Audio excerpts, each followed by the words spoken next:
CS Interior, Kipchumba Murkomen. Yani the government is aware that politicians are hiring goons on both sides of the political divide, and they're doing nothing about it. Because if they're aware, they know which politicians and they know which goons. Why are they not taking any action?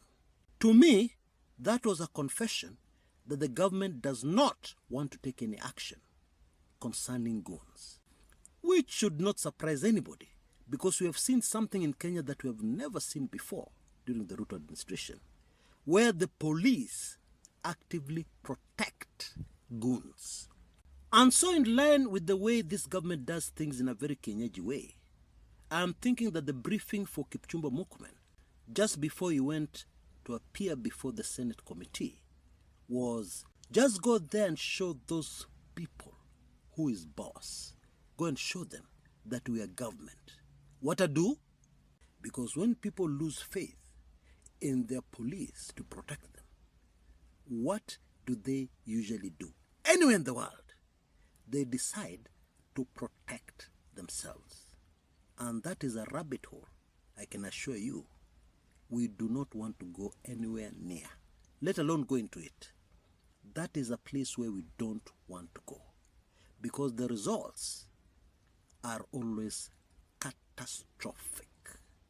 Go there and show them that we're in control, that we have the information. And so Kipchumba Murkomen told us that Kitengela is a criminal hotspot. Okay, there are so many criminal gangs there from the days of Mungiki. Okay, now younger Kenyans will not know this, but who is the real founder of Mungiki? This is going to surprise most of us. The real founder of Mungiki is a man called the late Daniel Toroitich Arap Moi. Oh yes. Mungiki was a creation of the intelligence community. Objective?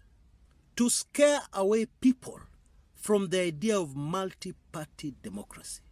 You know, it is super fascinating how humans never learn from history. Because this is the same strategy which was employed by the colonial government to try and stop independence for Africans. And it did not work. But it seems that did not stop Daniel Toroitich Arap Moi from using colonial methods to try and stop multi-party democracy from coming back to Kenya. Anyway, my point is, if indeed Mungiki were domiciled at Kitengela, Kajiado County, then they were put there by who? By the state. And those records should be in the Ministry of the Interior. They should be there. Kipchumba should know this. Maybe it is part of the plan to mislead Kenyans. Because Kipchumba also told us that police brutality started in 1963. That is not true. And I know that for a fact from an insider.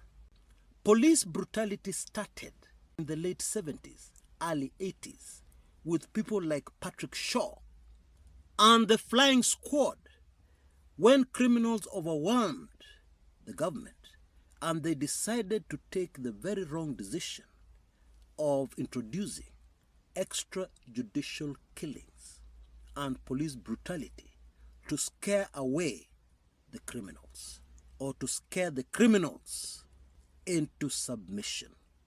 Early 80s is not 1963. You know, the very crazy thing here is that one would think that the government would learn at least from history and what has happened when the state has decided to introduce violence as a means of getting things done, as a means to their objectives. It has always ended up very, very badly. And the consequences have been much worse than the initial problem that was being dealt with. History has repeatedly told us that again and again and again. But well, we don't want to learn from history. Kwa hivyo, shauri yetu. Now, if you're one of those Kenyans whom I have convinced that it pays big time to look at things more deeply, then I really recommend my highly sensitive special reports. Now, we have a very stubborn sponsor who has decided to extend this offer for another 48 hours. And I have sat down with them and we have agreed 48 hours and then it must stop. Therefore, please take advantage of this window of opportunity to be able to get the Kumekucha golden key that will give you access to all the Kumekucha sensitive information. And trust you me, it will open your eyes like never before. Because we have a lot of chaos in our politics at the moment. We have a lot of confusion that makes analysis impossible. Accurate analysis impossible. Because, for starters, we have a lot of propaganda flying around as facts. But when you really learn what is going on in the back rooms of politics, the dirty things happening, the crazy things people have done, and then they come with a straight face and tell us the opposite. When you get all that information, it'll open your eyes like never before. Now you can see details on your screens right now. This heavily sponsored golden key will allow you to get it, and it's a permanent golden key for only Kenya shillings 999. For only that amount of Kenya shillings, or only $8, you'll be able to get access to all sensitive Kumekucha information, past, present, and even well into the future. It is permanent.